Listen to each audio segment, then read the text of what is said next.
جامعہ کے بارے میں سوال تھا کہ جو بچے ہائی اسکول کے بعد یونیورسٹی جاتے ہیں اور کالج جاتے ہیں پڑھائی کرنے کے لیے، ان کو پھر بعد میں اچھی جابیں ملتی ہیں، پھر وہ زیادہ پیسہ کماتے ہیں اور پھر اپنی فیملیز کو وہ سپورٹ کر سکیں گے، کیونکہ اب ان کے ماں باپ ہی نہیں ہیں صرف جو پیسہ کماتے ہیں۔ تو جو بچے ہائی اسکول کے بعد جامعہ جاتے ہیں، ان کو جامعہ سے وہ اتنا زیادہ پیسہ نہیں ملتا، تو پھر وہ کیسے اپنے فیملیز کو سپورٹ کر سکتے ہیں؟ بات یہ ہے کہ ماں باپ نے اگر تو وقف اس لیے کیا تھا کہ میرے بچے کو وقف نو کا ٹائٹل مل جائے گا اور بس چھٹی ہو گئی، تو پھر تو ٹھیک ہے، فیملی سپورٹ کرو۔ اگر وقف اس لیے کیا تھا کہ حضرت مریم کی والدہ کی طرح وقف کیا تھا کہ جو کچھ میرے پیٹ میں ہے میں وقف کرتی ہوں، دین کی خاطر دیتی ہوں، انہوں نے یہ غرض نہیں رکھی تھی کہ دنیا کمائے گی، انہوں نے کہا تھا دین کمائے گا۔ جو دین کمانے والے ہوتے ہیں ایک طرف دیکھنا ہوگا، اگر وقف نہ ہو تو یہ دیکھ لو کہ تم نے وقف کرنا ہے تو پھر دنیا کو بھول جاؤ، پھر یہ بھول جاؤ کہ والدین کو سپورٹ کرنی ہے۔ کوئی والدین کو سپورٹ کرنے کے لیے دوسرے بچے ہیں وہ کر لیں، اور اگر کسی کے والدین اتنے غریب ہیں یا ایسے حالت میں ہیں کہ اور کچھ بچے بھی نہیں سپورٹ کر سکیں، تو پھر وقف نو جماعت کو لکھ کے اپنے آپ کو وقف سے فارغ کر لے اور پھر دنیا کمائے، ٹھیک ہے؟ نہیں تو اصل وقف نو وہی ہے جو جماعت کی خدمت کر رہا ہے اور اس کو پیسے کا کوئی لالچ نہیں ہے اور اس کو اس سے کوئی غرض نہیں ہے کہ پیسے آتے ہیں کہ نہیں آتے، ٹھیک ہے؟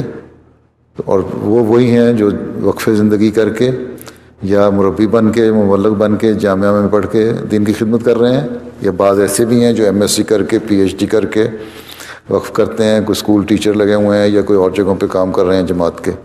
بعض انجینئرز ہیں، قادیان میں ہمارے انجینئر ہیں، روا میں ہیں، اور پڑھے لکھے لوگ ہیں، ڈاکٹرز ہیں، وہ بہت تھوڑے پیسے لیتے ہیں۔ ایک ڈاکٹر جو ہو سکتا ہے انڈیا میں بھی پاکستان میں بھی وہ اگر باہر جاب کر رہا ہو یا پریکٹس کر رہا ہو تو 2-3 لاکھ روپیہ روز کے کمائے، جبکہ جماعت کا کام کر رہا ہوتا ہے تو اس کو چند ہزار روپیہ مہینے کے بعد ملتا ہے، ٹھیک ہے؟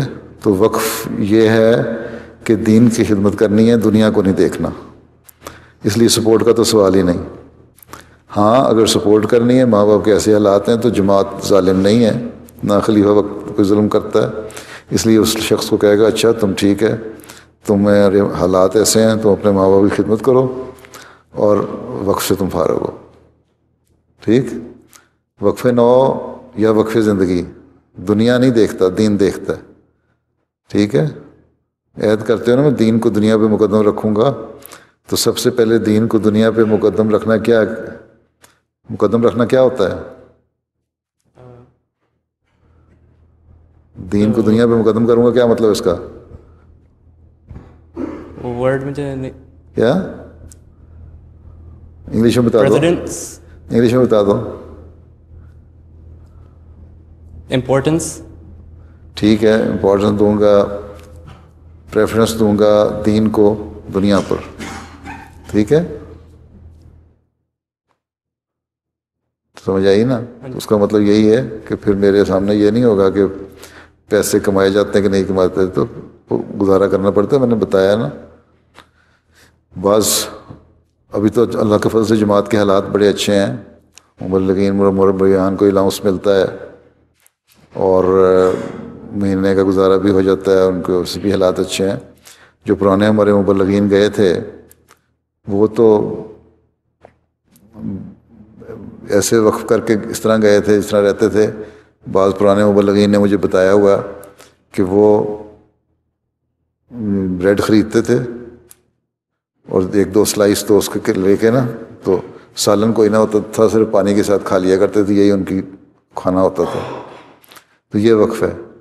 کیتھولک پادریوں کے میں بتا رہا ہوں نا، یہ وہاں کام کرتے تھے، وہ رہتے تھے اور اپنا تھوڑا بہت ساتھ لے جاتے تھے، اور پھر ریموٹ ایریاز میں جا کے، مطلب ایک آدھ پادری سے میں نے پوچھا کہ تم وہاں جاتے ہو کیا کرتے ہو؟ کہتا ہے وہاں ایک نارتھ میں ایک چھوٹا قبیلہ ہے، ٹرائب ہے، اس کی 10,000 کی آبادی ہے صرف، اور وہ اپنی لوکل زبان کو بولتے ہیں، ان کو اپنا اس زبان میں ہم بائبل کی ٹرانسلیشن کرنا چاہتے ہیں۔ تو میں وہاں جاتا ہوں، انہی لوگوں میں رہتا ہوں، اور جو وہ کھاتے ہیں وہی کھاتا ہوں، اسی طرح زمین پہ سو جاتا ہوں، اور تاکہ ہم ان کی زبان سیکھ کے تو بائبل کی ٹرانسلیشن کریں۔ تو یہ روح ہونی چاہیے وقف زندگی کی، پیسہ کمانا روح نہیں ہے وقف زندگی کا۔ ٹھیک، چلو۔